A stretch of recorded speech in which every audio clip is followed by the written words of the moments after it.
I'm Errol Barnett, continuing an exciting journey of discovery inside Africa.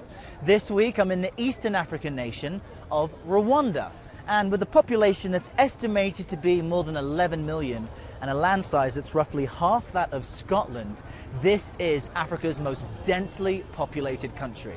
Now there are some places where you'd expect to see congestion, like the capital, Kigali. Buses, vans, pedestrians, all fighting for space on the roads.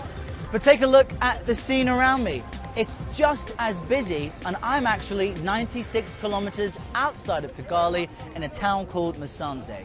Now, this is one of the few paved roads in northwestern Rwanda, so of course more activity takes place here. But one thing I've noticed is that many people get around on two wheels, people on bicycles, and behind me you're seeing a taxi stand. This man, a taxi driver. So I'm intrigued.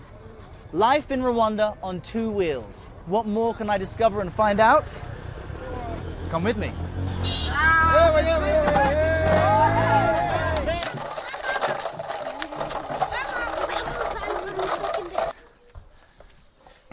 Now, I've been speaking with people in this village, and what I've discovered is that not too long ago it was common to see kids and everyone else riding around on wooden bikes, and I find that really interesting, an entire bicycle made of wood.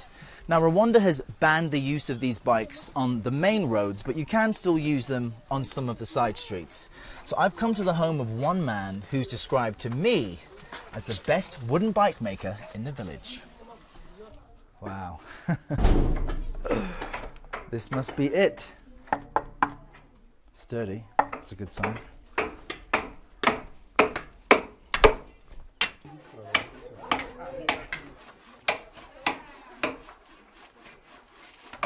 Francois. Hey, how are you? I'm Errol. Nice to meet you, man. So I'm told you're one of the best wooden bike makers in town. What makes you so good? My profession, with my knowledge, has helped me a lot. I was poor, and I got the talent to do it, so I invented this bike. And it helped me get over my poverty. That's why I became one of the best. Now I can see you have all these planks of very heavy wood. Tell me what it takes to make a good wooden bike and what you're doing right now.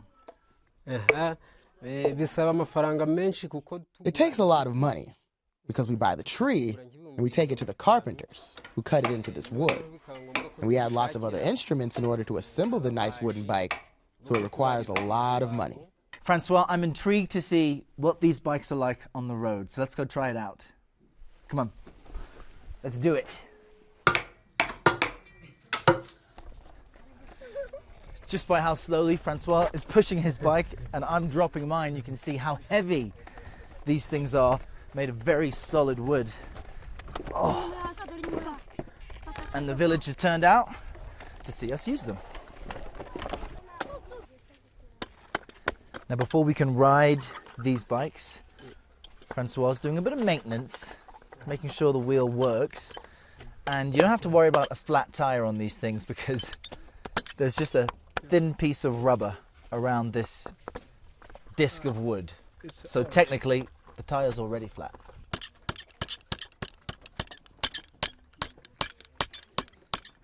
So there's Francois and his massive wooden bike. Here's mine. There are no brakes up here. There are no gears. The wheel turns thanks to these bits of rubber attached to the wheel. And I have to basically stand on this part and brake with this piece of rubber. Now this is an innovation for people in this part of Rwanda because farmers were able to move their crops from place to place easily, but cycling on these things, it's not really cycling, is it? It's more like scooting. That's a different story. So, Francois, Yes.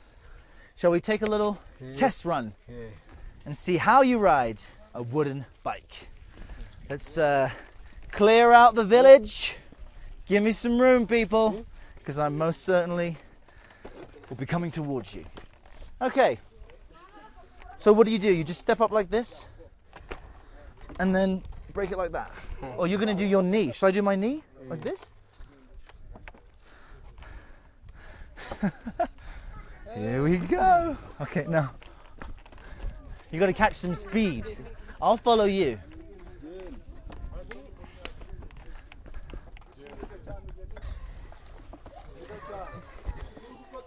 It's all about momentum. Watch out, watch out. Look out.